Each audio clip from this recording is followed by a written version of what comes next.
Joining me for the very first edition of the Knicks Film School pregame show for the 2023-24 season opener when the New York Knicks will take on the rival Boston Celtics. He is one half of the How Bout Them Celtics podcast. He's also a writer for Celtics blog for the second time ever. Welcome to the Knicks Film School pregame show. Jack Simone, how you doing, buddy? I'm good. I feel honored. The first one of the season. I feel like that's some big shoes to fill. I got to bring my A game here. It is. It is. Now your team has some big shoes to fill this season after a deep run in the playoffs last year, which I would assume ended in disappointment, which I mean, yeah, to be in a world where the conference finals is a disappointment. But I recognize championship expectations for the Celtics. And then you added one of our old friends, Kristaps Porzingis. And then before the clock struck midnight, Jrue Holiday right before Media Day. So I usually start these pregame pods with this question, Jack. And it's a loaded one. But how are the vibes over in Boston? And specifically, like, are you guys able to enjoy or look forward to this season, knowing the expectations that come with it? Vibes are high. Vibes are at an all-time high. I mean, I've been at practices this year. Fortunately, this is my first year doing it, so I've been very lucky. But everything you hear is this has been the best training camp we've had. You know, this we all feel great. We're all ready for the season. Jaylen Browns said it today. Jrue Holiday said it. KP said it. Kristaps Porzingis has not stopped smiling since being in Boston. My friend, or my co-host, I should say, Sam LaFrance, who I host How About Them Celtics with, he calls him a rescue puppy because the Celtics are, he's finally in a place where he can win a title. I asked him after the first preseason game, I asked Porzingis, I was like, how does it feel to, play in the Garden? He just goes, it's crazy, man. It's like, they're so loud. It's like, he's all smiles. Tatum's hyped. The whole team is ready to go. Another former Knicks, Fee Mikhailiu, also in town. So we took two former Knicks, if you want to Luke Cornett. Yeah, you got plenty on the team. But vibes are high. Everyone's feeling good. Although I will say something that we've discussed ad nauseum on How About Them Celtics is it's a weird sensation when the team's expectations are so high because wins are often met with relief and losses are felt with sadness. You know what I'm saying? Like, if you win a game, you should have won the game because you're the best team, right? But if you lose to, I'll just throw the Hornets under the bus because let's be honest, the Hornets kind of stink. If you lose to the Hornets, they're the team to say, yeah. In this example. It's a disaster, right? And so you look at the Eastern Conference Finals last year, the way the Celtics went out, like you said, it's hard to call the Eastern Conference Finals a disappointment, but when the expectations were so high, that's kind of what it was, regardless of, they almost came back from down 3-0, Tatum's ankle, they could have had it. Like, it's that relief if they win versus disappointment if they lose. So it's like, that's sort of the balance. But right now with the new team and everything, the vibe within the team is at an all-time high, I'd say. Did it matter the postseason run ending to the Heat? Did it matter that it was a team you've battled in the playoffs before? And specifically this 8th seeded version of the Heat? Because I feel like that's the one common ground we actually have from last year's playoffs is like us two and Milwaukee fans. We're just looking up at each other like, I don't know how we lost this series. They have all these shooters that had terrible years. There were 8 seed that lost to the Hawks. Like, I don't know what they were a bad 3 minutes away from losing to the Bulls, and then they were in the NBA Finals. Does that make it even worse? He are so annoying, man. It's just like, indeed, why? Like, and it's different for every series, right? Like the Bucks got Jimmy, who just killed him, right? You guys sort of just got a mixture of everything in that series, and the Celtics got Michael Jordan, Caleb Martin, who was just like everything. I was in the room when people were talking about who'd you vote for Eastern Conference Finals, and it was like a split vote for Caleb Martin, Jimmy Butler. I thought Caleb Martin. And it wasn't a crazy conversation to have, not at all. And so it's so and then for them to I don't want to discredit the Nuggets because the Nuggets were crazy, but then for them to go out there and just be the same mid team, it was so frustrating. And the worst part is, I don't know if you feel the same way. Maybe it's just me. I don't hate Jimmy Butler. Jimmy Butler's super funny. He's just a cool guy to root for, except when he's playing your team, because then it's not fun. Well, so the frustrating part from the Knicks perspective, they largely control Jimmy. They largely focus their defensive game plan on, we're not going to let Jimmy be what he was to the Bucks. And to Tibbs' credit, but also to his fault, the way the Heat generated offense was off of Jimmy Butler double teams. So it was never like Jimmy Butler hurt his ankle game 1, and then he came back hobbled for games 3, 4, 5, and 6, and the game plan never changed. So while Jimmy was limited, which was the objective, they then were able to play 4-on-3 the rest of the time, and the undrafteds, as we called them, killed the Knicks for the rest of the series. So apologies on behalf of the Knicks that we got Caleb Martin started in the conference semis, but the rest is history. I do want to ask this is before we get into some specific players, because the Celtics are where the Knicks want to be, and we hopefully after a trade or maybe some luck, eventually can be in the conversation for contenders. But what does a disappointing season look like for the Celtics? Is it as simple as you don't win a title, or if it's a hard fought 7-game series against the Bucks where you can't it has to end in a title this year? It's got to be a championship.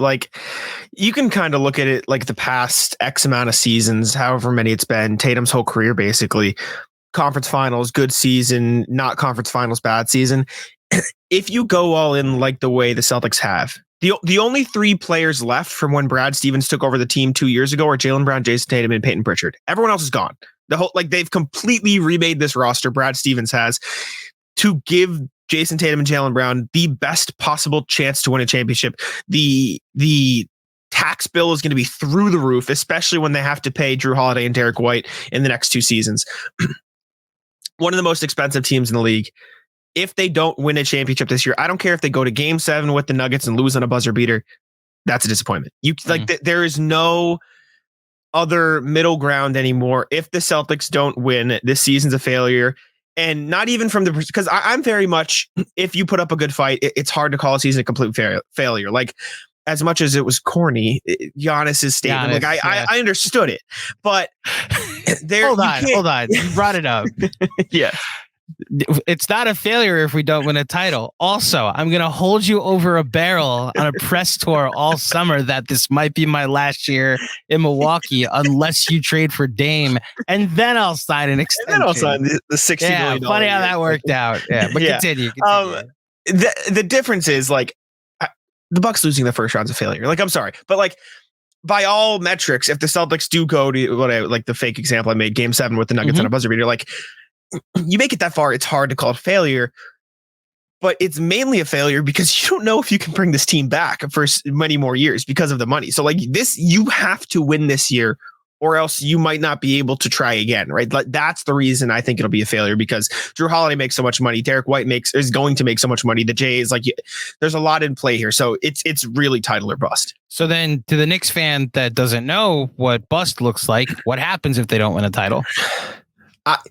I'm of the camp that I think ownership is just going to spend and bring Jrue Holiday back and bring Derek White back. I do think they will bring it back, but there is a chance that they're if they don't win this year, I'm going to keep bringing up the hypothetical scenario because I think it's the best version. Yeah, they lose in the finals. Getting close without getting there. I think they run it back. They do everything they can. They put off all the extension deadlines. They sign the people to expensive extensions that they need to. But if they lose in say they crash in the first round, say the worst of the worst happens, you might have to look to trade one of the top guys because you can't support this tax bill if you're not going to be up there every season in the title race. And that's where it gets tricky because then I've heard, I forget if it was Zach Lowe or Brian Windhorst, one of those podcasts floated the idea around of did they bring in Jrue Holiday so they could potentially trade Jaylen Brown and split up that money? Is it what does the future look like if the Celtics don't win? So that's where it gets complicated because Jrue Holiday needs an extension after this season, I believe. Derek White needs an extension by the end of next season. Tatum needs his extension this summer, which he'll sign, which is, you give Tatum the max and you don't look back, obviously, but it's going to get very expensive very fast. So yeah, it's you got to win. That's Mike Sam always says, how about the Celtics? They better win. Which I don't know where I'm at yet on my predictions for the playoffs. I do have the Celtics. I believe I have the Celtics as my 1 seed prediction. Nice. Before we get into some specific players, the last question about the overall outlook, does the way last year's playoffs went scare you at all? That it really did become like this level the playing field throughout the regular season that we all were wondering how much it would translate over to the postseason, and then a 7 seed and an 8 seed get to the conference finals, and it looks like there's more parity now. Do you think that because of the trades that both you and Milwaukee, the Celtics and Milwaukee made, that cancels that out a bit, or are you worried about like the competitive nature of the Eastern Conference? I think you have to worry about it at least a little bit. I think the East isn't as strong as the West, and I don't think there are as many as those teams that could kind of just like blow up a series. I also think the moves the Celtics made to improve their roster sort of addressed some of the weaknesses they had in the playoffs. Like last year, Horford and Brogdon were like top 5 in 3-point percentage in the regular season, and then they both dropped 10% from 3 in the playoffs, right? There was no backup plan.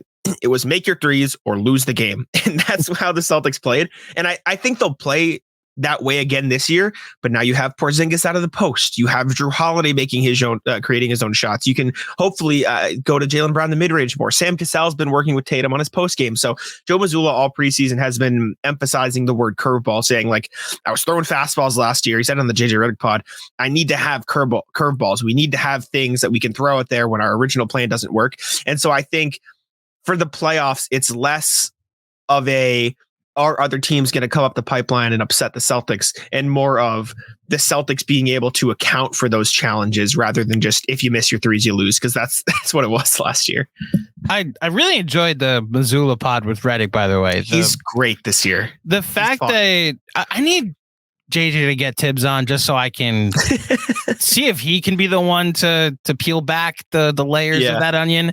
But I walked away much more impressed with Joe. I did walk away also realizing how young he was, that he spoke to JJ a lot like a peer, which makes sense because he's younger than JJ Redick. So it's 35. Yeah. It's crazy. So that element is obviously there. So let's talk about the curveballs that the Celtics can throw this year. And one of them, we'll start with former Knick, number 4th overall pick. AP.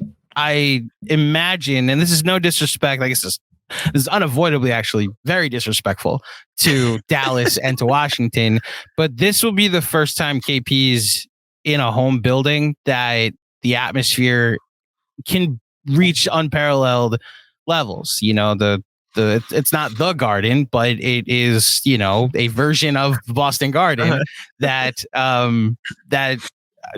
the Celtic playoff atmosphere is outstanding. I will give that credit.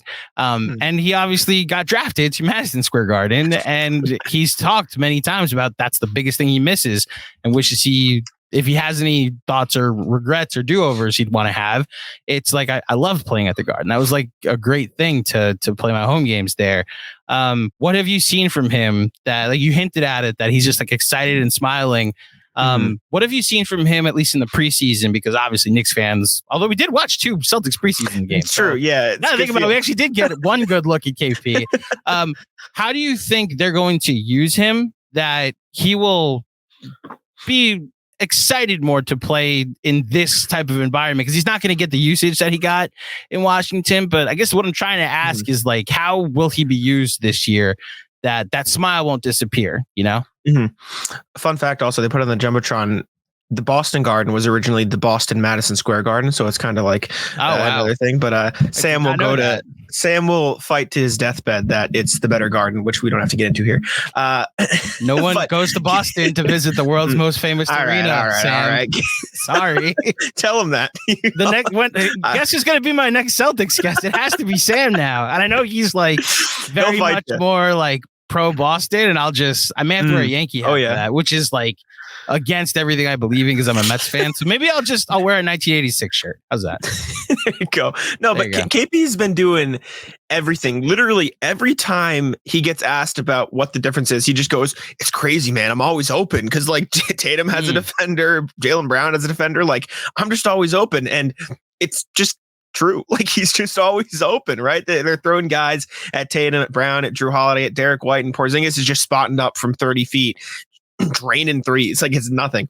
He's cutting. He's playing out of the post. He's hitting his mid-range shots. He's going for alley-oops. He's crossing guys up and getting to the rim. Like, he's doing all of the things that that helped him have a career year in Washington last year, but with more space. Like all the defenders could key in on him with the Wizards because, frankly, they had nobody else playing outside of Kyle Kuzma because Bradley Beal was out most of the year.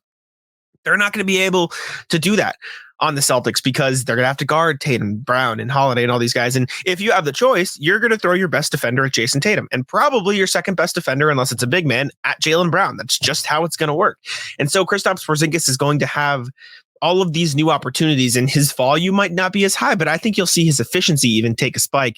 And it was great last year. He shot like 50-40 from the field in three, and I think he's going to shoot even better. Like Sam's had this running joke because of how good Porzingis has looked that he's going to win MVP this year. The odds are like plus 15,000. So if you really want to, get in on some action, but the way he's looked and how easy the game has come to him, it sparks the conversation of could the Celtics have 3 All-Stars because he's been that good. Like he shot like 65% from the field and 48% from 3 in the preseason. I'm not saying he's going to do that for 82 games, and I'm not saying he's even going to play 82 games, but he was like obscenely efficient in the preseason. And even if those could go back down to 50-40, like he's going to average 20 points on the most efficient shooting you're going to see out of a big man in the NBA, while also playing great defense because he's been amazing on that end too. So the floor is just completely open for him. They're using him as an extra outlet. I think they've talked about using him out of the post more. So when their threes aren't falling, they have that extra place to go to on offense. Like he fits in so well. I think you'll see more threes, but surprisingly also the same amount of interior shots because they need to diversify their offense, and having him in the lineup is their way to do that.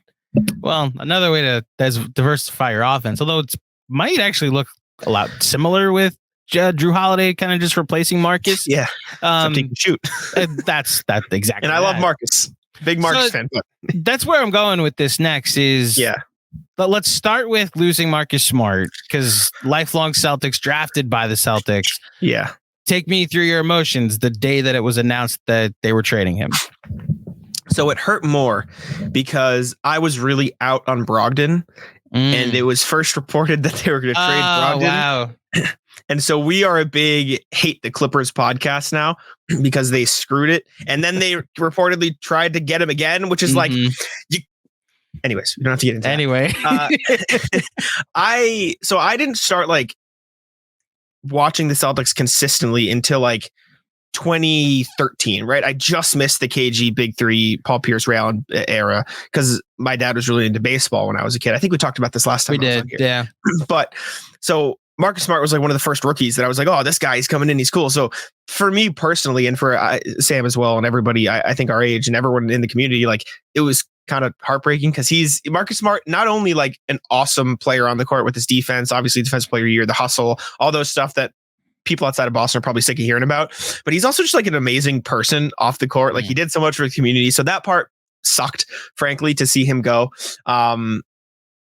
Yeah, I mean, that's about it. But like you had to rationalize the Celtics traded Marcus Smart and a second for Kristaps Porzingis and a first and a second. Like it was phenomenal value. It just sucked that Marcus Smart was the one that had to go, especially when the Brogdon deal was still on the table. And then it was because that would have been perfect. But then you have the dilemma based on what happened after, which I'm sure we'll get into of would you have traded Marcus Smart for Jrue Holiday? And the Celtics fan as a kid in me says no, but the basketball tries to analyze the game says, yeah, you probably should because Jrue Holiday is really good. So that's where the tough part comes in. But losing Smart was tough. So this does lead to my next question, which is also for me to ask your reaction on that Sunday. Now, the ironic part is that as a Knicks fan, we go through the cycle anytime somebody is available. Like, are the Knicks interested in this? Should the Knicks do this?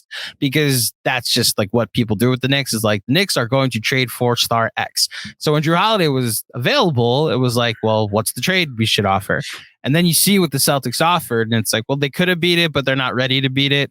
Yeah. So when the Celtics did beat any potential offer the Knicks would have made, what was your thoughts? So the night before, I stayed up super late helping my sister with a paper. And trust me, this has context. Okay. And I texted my brother and I said, Henry, wake me up by this time, or if the Celtics trade for Jrue Holiday. He comes bursting into my room and goes, Jack. I'm like, no, they didn't. No, they didn't. I was amped. I was so excited.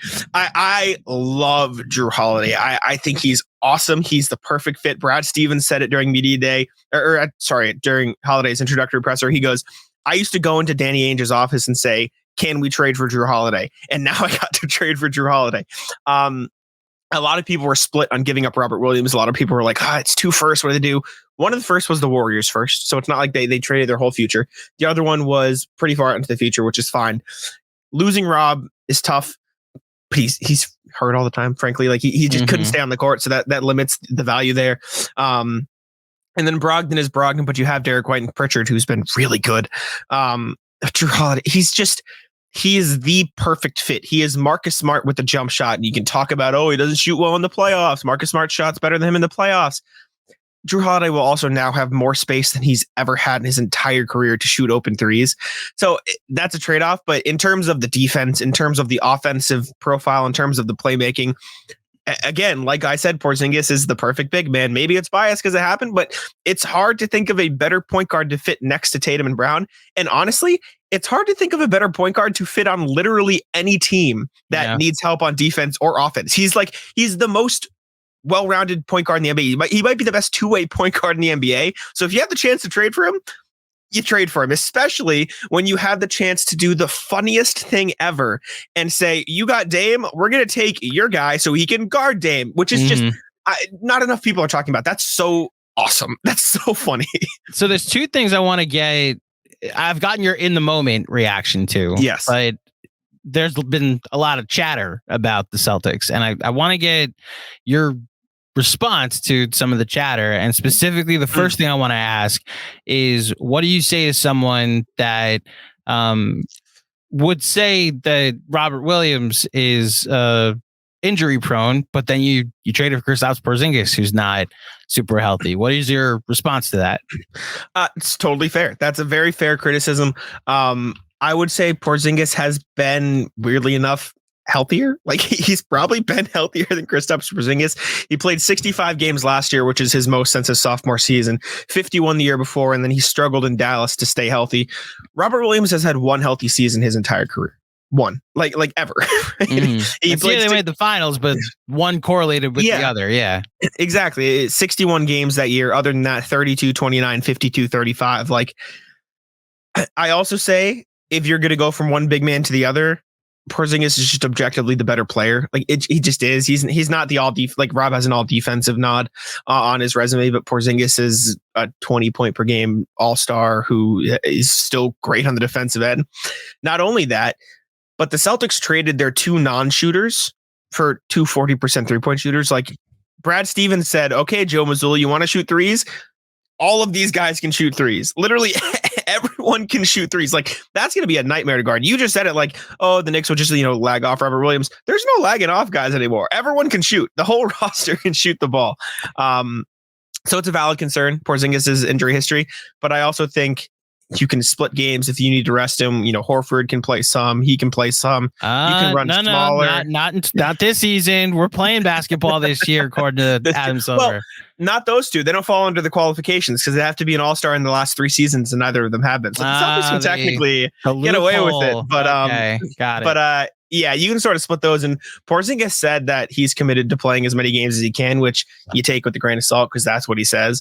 But it does sound like he's like all in on playing as much as he can. So it can all go downhill fast. I could come back in X amount of days and say, well, this sucks. But you trade it. You flip 2 injury prone guys, one for the other, and one's better. That's kind of the response. So you brought up the shooting, and so Jrue Holiday, while I do think he's like a really good regular season player, what do you say to someone that brings up what he's been just shooting wise? I think what happened with Jimmy, like Scottie Pippen in his prime, probably isn't stopping Jimmy Butler in that series. And I more go to the hell that Holiday made Tatum and Brown's life during the conference semis the year before, and during that entire finals trip for Milwaukee against every point of attack guard that he needed to defend. However, when someone brings up Jrue Holiday's shooting struggles in the last couple playoffs, your response is what? My response is that in Milwaukee, he almost had to do a little bit too much. Like with Middleton hurt, he was the second option, which as great as Jrue Holiday is, he's not a score first player. He can score. He can fill it up. He's dropped 40 against the Celtics before because of course he has, but he's not like, let me go get you buckets every possession. Let me run the offense every possession. Let me do this every possession. And in Milwaukee, without Middleton there, he had to be their go-to 3-point guy. And so teams could just focus in on him as much. He's not going to have to do that in Boston. He's not even going to have to do that in Boston as the third option or the fourth option some nights. I think Derek White's going to put up a better statistical season than Jrue Holiday this season. I am obscenely high on Derek White, so we can that's its own thing. But he's just not going to have that pressure. I do think it's a concern. It's not something you can completely brush off. Like, if he doesn't shoot well in the playoffs, we're going to run into the same situation that, you saw last year with Horford and Brogdon, where their 3-point numbers fell off, and you can't have everyone play poorly. But that's when you go into Porzingis out of the post. Okay, Tatum out of the post. Brown hit a midi. Jrue Holiday can get downhill driving to the hoop, and he can get in the post too because he's a bigger guard. So I think there'll be other options on the Celtics team that those Bucks teams didn't necessarily have to sort of what's the word? Like get over the hump of Holiday not being the best 3-point shooter in the playoffs. And I think it'll be easier for him to be a 3-point shooter in the playoffs with the Celtics because they'll have more space. So I've made this entire recording so far without mentioning that the highest paid player in NBA history now plays for the Boston Celtics. And when I asked you last year about why the advanced metrics, what did I say? Don't love him. Explain to me why the advanced metrics don't love him. The live ball turnovers exist. There's like a running gag on the fun world of Twitter about his left hand and whether he can dribble with it. And he will make more money than anybody has ever. Now, like it's a weird joke to make because next year's extensions are going to pass him significantly. Giannis, if the length of this contract was a full 5 years that he just got, it would have also passed Jaylen Brown. But where are Celtics fans right now on Jaylen Brown? I would say they're better now after the other moves. Celtics fans were very split, I would say, when it happened. I am of the camp that you can't not do it. You can't not pay Jaylen Brown. You can't not bring him back to Boston. He is your second best player. For all his flaws, he is still a 26 point per game scorer who is cash from the mid range and in another guy that defenses have to focus on. We went back and forth last season, we being like me and some friends of mine from the media and everything, like saying like, the defense has fallen off a little bit. What is this? What is this? And one of my friends, Cam Tabatabai, writes for Celtics Wire of USA Today. He said Jaylen Brown is becoming a better version of a worse player in the sense that he was a 3-and-D guy throughout the first X amount of years of his career. And now he is a score first bucket getter. And so he is less efficient from three and his defense has trailed off, but he's a bucket.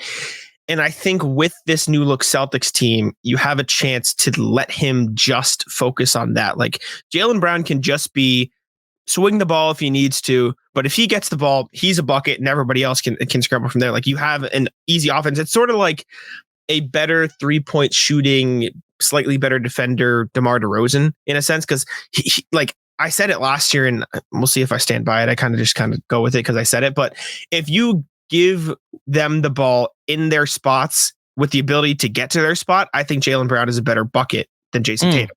He's just money. Like you get him in that mid range with somebody on his back, like he's not going to miss the shot. He shot like top 5 in the league from that area last year, and the others were DeRozan and Durant. Like that's right up there. So I think you have the chance to allow Jaylen Brown to focus in on that area of the game and of his game and not have to worry about the playmaking and other things too much. But I wrote a whole article this summer about how the playmaking is bad and it's the key to taking it to the next level. I wrote it last season.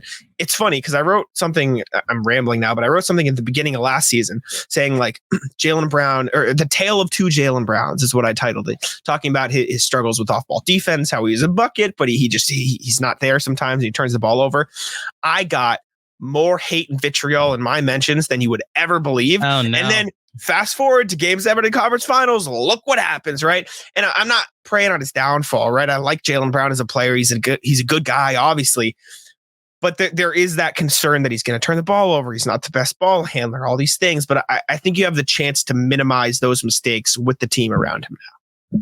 Which, look, that's going to be, from my perspective, that's going to be like the MO of the Celtics, is that we have so many weapons that guys are just going to be put in positions to succeed if you're healthy every night. The preseason game the Knicks played against them in Boston, while the Knicks sent their C+ team, the Celtics played their entire rotation, which I was a bit confused by. Like, don't show us anything. We were opening night opponent, but I also I got to see it and was like, oh, this is a chance to be unstoppable if it wants to be. So, I'm really curious after we play each other on opening night, what the Celtics record will be the next time. I haven't looked when they play each other next, but like when they play each other later in the season, will they have 5 losses? Will they have 10 losses? Like, how high that goes. 2 questions before we get out of here. One important one. Who was the 6th man? Who should have won 6th man of the year last year? Malcolm Brogdon. I'm sorry. Okay. Yes, he should have. Emmanuel Quickley. I obviously awesome. Disagree with you. Of course, and rightfully so. I would disagree with me if I were you too. I don't subscribe to the idea that because Emmanuel Quickley played games in the starting lineup that he should be disqualified from 6th man of the year. I disagree with that. I do think Malcolm Brogdon had the more efficient season and was more impactful. And I think with a lot of these awards, it is the adding a player to the team and elevating them. And I think that's what Malcolm Brogdon did. So I think that's why he won the award. And that's why I think he deserved the award, because he took the Celtics, took their flaws and fixed them and elevated them into that team. That said, Emmanuel Quickley, I do love Emmanuel Quickley's game and I respect it. This is not meant to be anti-Emmanuel Quickley slander. And I don't mean to anger Knicks fans who are already upset that he didn't get extended, not to poke the bear a little more. We're not in a good place right now.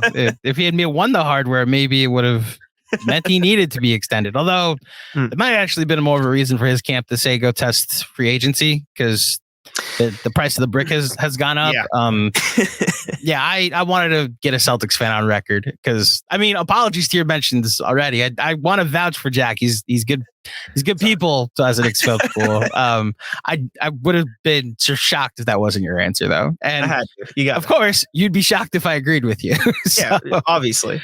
I'm doing a new thing this year on the pregame show, because there's like some givens when it comes to the Knicks. Like we know who like our 5 greatest players are, and we know who like the 5 greatest coaches are. So I wanted to get like a top 5 out of you and throw it on the spot at you. So we'll start, because you'll be back. So I'll come up with a better one the next time. But 5 greatest Celtics ever. Go. This is your perspective, obviously, but like, who unanimously would be the 5, and then like put them in order. Oh man, this is so tough, because I think you have to. There's 4 that are very obvious that have to be in there: Russell, Bird, Pierce, Havlicek. Period. They have to be. Pierce has to be in there. Yeah. Over Kuz. So that's the 4. Over Parrish. Not Parrish. Why am I blanking on the power forward from McHale? Oh my gosh. Yeah. Bad job by me. I would probably throw McHale in there as the last one over Parrish. I am not a very big on like the older things, so a lot of people, maybe you get mad at me, but I would throw McHale in there as the 5th.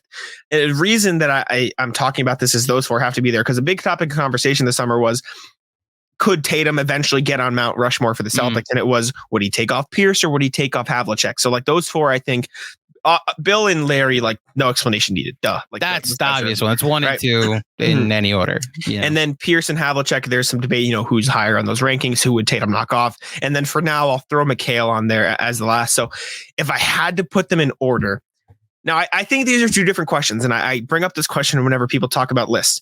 Do you want the greatest career or the greatest player? Because I think those are, and I think that's why like LeBron versus Jordan and Shaq over Kobe, like that stuff. I think that's an important distinction. Who means more to the franchise in this specific scenario? So like Carmelo Anthony was a better Knick than or just a better player, I should say, than I don't know. John Starks, like Allen Houston, like he was better players than them. John Starks and Allen Houston played in NBA Finals for the Knicks, So okay, so you want means more to the franchise. Means more to the franchise. Okay, then I'm going to change my answer a little bit. Take McHale out. I'm going to put Tommy Heinsohn in instead. Oh, Tommy. Okay. It's got to be Tommy. So I'll probably go Bill Russell 1, Larry Bird 2 in that case. And then I'll go, this is where it gets tough because Tommy was like the coach and all that stuff too. So you could probably put Tommy 3 if you really wanted to. And then you probably go Pierce Havlicek or Havlicek Pierce, like those can be flipped, but like Tommy has to be in there in terms of impact, and he could be in there in terms of talent too. That's where it gets tough because there are so many good Celtics. Like it's truly impossible. This is like asking a Yankee fan the top 5 greatest Yankees to an extent because of how rich the history is. And it's like Derek Jeter, if you ask anyone my age, is the greatest Yankee ever. If you ask anyone with like some baseball perspective, and it's like he's probably no higher than 6. Like you're putting him ahead of Yogi Berra, who won 10 World Series and 3 MVPs. Like granted, like what the league was back then was different, but because of what the Celtics history has been, you understand that it's a difficult question. It's interesting you have Pierce in there. Is that across the fan base recognized that Pierce is?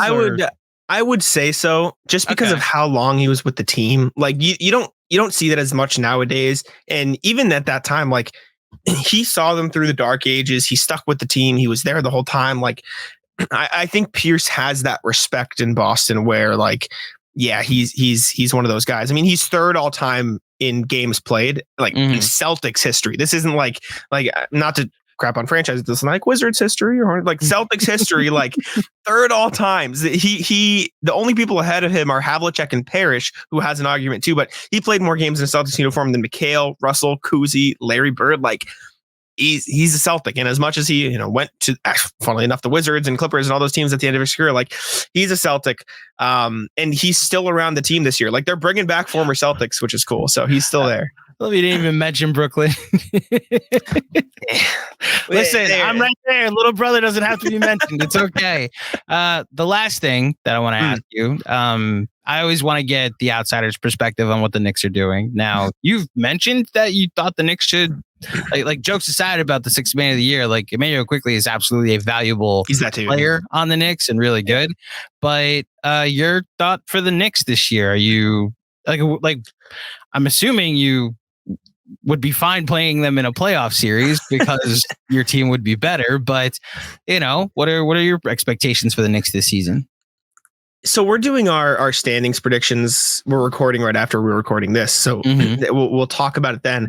I think they have a chance to be a top 4 seed in the East. Like, I think they're good. I think continuity should help them regardless of the whole, Tibbs team is good one year, bad the next, like the flip flop. But I think continuity should help them. I love Jaylen Brunson. He's awesome. Sam might be the biggest Julius Randle hater there is, but I think he's fine. Like Julius Randle's cool. No, he's not. Okay. Oh, so Knicks fans. Okay. They have done he is such a polarizing player because he has raised the floor of this team so high. Yes. And now it's like it has become he's not as good as A-Rod was at baseball. But what A-Rod became come playoff time for New York, it's worse with Julius. So gotcha. It's become that where he's the definition of an 82 game player. Gotcha. Interesting. Okay. So I think he's fine for what he is. I'm not like saying he's a superstar, but like you guy makes all-star teams, all NBA teams. Like you respect how we feel about him too. We're happy with what he is. Exactly. But I love Brunson. Obviously Mitchell Robinson does what he does. I love Ihart off the bench. Hartenstein's so good for what he is. Like he was somebody I wish the Celtics could have signed a couple years ago. So like he's a great player. DiVincenzo addition is awesome. Josh Hart. Like it's just a roster of really solid players up and down with Julius Randle leading the charge. And obviously quickly, like we were talking about the Celtics in the context of, you can just go out the mismatch because everybody in the starting 5 for the Celtics can score. The Knicks don't really have a necessarily weak spot. Like everyone can defend at least at a decent level where you can't just like say, oh yeah, that's the guy we're attacking. Even Jalen Brunson, who's a little undersized, like he's a strong dude, right? Like you're not going to go through Jalen Brunson easily. So I think if the Knicks lock in on defense and then play well enough offensively where they can get over the Julius Randle theatrics or whatever you want to call it on offense. I don't know. I don't know what you guys use. No, he's an emotional player. Yeah. We call it the run the Jules offense, by the way. Okay, that's good. Yeah. I like that. I think it'll come down to the Knicks for how efficient their offense is and how fluid it is. In my opinion, as an outsider, like I think the defense will be there. Like Tibbs is the coach, and they have solid defenders like Josh Hart, RJ Barrett for what he is. He's a good defender. Like he's fine. Mitchell Robinson can defend. So I think they'll be fine on that end. It's, can you find other ways to score than Jalen Brunson go to the basket and do that? Like Jalen Brunson doing that stuff. So it's funny you say that, because a lot of the discourse last year for the Knicks, well, amongst Knicks fans, like they finished top 3 in offensive rating. So what they became, especially after the Josh Hart trade, that they were number 1 in offense, number 2 in net rating behind like Denver. And it became an efficient offense too, because like they were 7th in effective field goal percentage and true shooting. But the defense dropped off, and they were like 18th in defense by the time the season ended. But the way they were able to kind of they were not trick the numbers or trick the math, but they just took advantage of offensive rebounds, which became like a weapon in how they did it, because of like everybody's crashing the boards. And we saw what happened in the Cleveland series. Cavs fans are seething. They're mad. Just the fact that they had, and that's why it felt bad to an extent. Like by the 5th game, when Mobley and Allen are both doubling Mitchell Robinson on a rebound, Josh Hart and Julius Randle just like by themselves, like, all right, we'll take this rebound. Why not? It became a weapon, and you wonder if come playoff time, as the rounds get later, and you could kind of stop that. Like Spo just did it perfectly. It's like, oh, so Mitch is going to get an offensive rebound. We'll foul him. Like every time you get an offensive rebound, you're going to go to the line. And then a 50% free throw shooter will shoot 50% from the line. You wonder if they can, and this is really a Tibbs question, can they come up with a creative enough offense that could generate buckets without needing to, be kind of a one-trick pony with the offensive rebounds in the postseason, which, it's why you go get DiVincenzo. It's why That's what I was just going to say. Hopefully find better, hopefully lean on better shooting. And like RJ Barrett, for as good as he was in the playoffs, was horrific last season when it came to his efficiency. So, the hope is that some of that FIBA Barrett we saw and some of the playoff Barrett we saw carries over. I'm curious if these two teams meet each other in the second round, if like what that series would look like. I think there's a chance they could, and I think it'd be a good series. And I think the Knicks would probably annoy Celtics fans enough to the point where they're getting frustrated. I do maybe bias think the Celtics are the better team. I don't know if you want to. I do too. I acknowledge they're the better team. There's such an unstoppable version of the Celtics that it just feels foolish to say the Knicks would have a chance in that series. I do wonder if there's a moment in that series where it's like game 2 and the Knicks steal it, right? Where it's like, they'd be annoying. I think they're the type of team that would make Celtics fans like, God, like why? Like these guys thrown inside. I think they would bring a Heat-esque irritability, whatever you want to call it. Irritation. Yeah. I think that. I do have a question for you though. Go ahead. Are the Villanova Knicks going to sign Jeremiah Robinson Earl? Maybe. We're recording this Monday night, so if he gets signed before that, but maybe by the time this drops tomorrow, that will have happened. The funny thing is Mikal Bridges is over there in Brooklyn in Siberia. And he's the one missing link of the Villanova Knicks. How many first round picks would you trade if you're the Knicks for Mikal Bridges? See, I can't even. That's never going to happen. They've never made a trade. They almost traded Dr. J to the Knicks, and then they never made a trade since. Like the last time. RJ Barrett and 5 firsts for Mikal Bridges. That's not getting it done. Well, 5 picks might get it done, but it's not going to happen. He's not going to. Now, I'm not going to speak fully in absolutes. To be serious about it, I'm sure there would be a deal. It could work. But Stephon Marbury famously wanted to go to New York when he was in Minnesota, got traded to the Nets, and had to go get traded for Jason Kidd to Phoenix to then get traded to the Knicks. There's no direct path here. Now, we'll see. I think the Nets are going to build around Mikal Bridges, and they can the Villanova boys can have their reunions at many a restaurant in Dumbo or wherever in Manhattan when they can. Do you have any other Knicks questions before we get done? I don't think so. I'm just really interested in the whole Knicks Julius Randle relationship, because like that first year he was this guy, like this guy, he did it, finally back, and now it's like, is there a trade package out there? Like, so what are we thinking? The funny thing about Julius is that first year was so emotionally important just for the city in general, because we were coming off of like that was a pandemic year, and the first thing that New York had that was like a distraction from what the pandemic was the Knicks being fun and good and exciting, and Julius Randle having a career year. Like there was a point during the we here season is what they call it. And those are two words that were quoted by Julius Randle. And he was like our guy. And when he was bad in the playoffs, it wasn't even, we're mad at him. It's like when he failed, we failed with him. We felt for him in that. And it's like, oh man, I feel bad that my guy didn't come through in the clutch. And then the next year happened, and he was like thumbs down and I hate everybody because you're like, who are you to question me? And like nobody had fun that year, not a soul. And Jalen Brunson fixed a lot of that and gave the Knicks another advantage creator. And Julius was what he was last year. I largely defended Julius throughout the season. The playoffs became, and this I think has saved him a bit, him injuring that ankle. So he sprained his ankle right before the playoffs, played throughout the Cavs series, and in game 5 hurt it the exact same way in game 1 against the Heat. I remember and you find out he got surgery after the series. So the way he played against the Heat was almost given a pass. Like, okay, you're the most inefficient player in playoff history, but we're gonna give you a second pass because you were clearly hurt in this playoff run.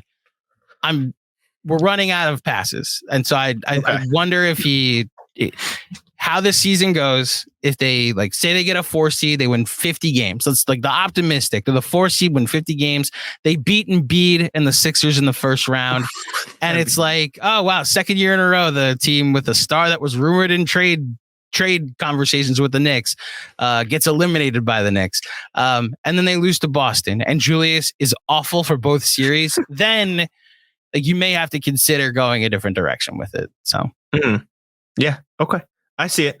I'm just curious to see how it all plays out, because I think the Knicks, genuinely, I think they have a good roster, and I think they will be fighting for that 3-4 seed with the Cavs and Philly and Miami. And hey, if Boston or Milwaukee kind of punts the regular season, like they could fight for high. Like I think they're going to be a really good regular season team, but they have to figure out how to translate that into playoff wins without depending on the offensive rebounding, like you said. So I don't know. I'm intrigued to see how it happens. Although I will say I do hope they start 0-1. I just do. Well, we will see how things turn out on Wednesday night. Jack, as always, it's good to talk to you. Before you go, tell everybody where they can find you and your show and all your stuff. Yeah. I'm on Twitter at Jack Simone NBA, like you see on the screen. I host a podcast, How About Them Celtics. You can find that on that channel. You can also find it on the CLNS Media channel. But if you want it first, subscribe to How About Them Celtics. That's me and Sam LaFrance, who both of us write for Celtics Blog. I have a really cool feature piece coming out for Celtics Blog soon about Lamar Stevens. So if you want to see that, it's out by the time you're hearing this. So you can check that out. But thank you, Andrew, for having us on the show, or having me on the show. I appreciate it. It's always a good time. Sam will be here one day, and I'm curious to see how combative that gets. He is a professional hater. Those are the words I'll leave you with. That be ready. I'm sure you're aware of Giancarlo Navas down in Miami. He has introduced himself as a hater first, analyst second. So we're well aware of the hateration and holleration that makes its way into this dancery. Don't worry, Jack. Good luck every night except Wednesday. How's that? Okay. Yeah, sure. You as well. Same to you. There you go. To you.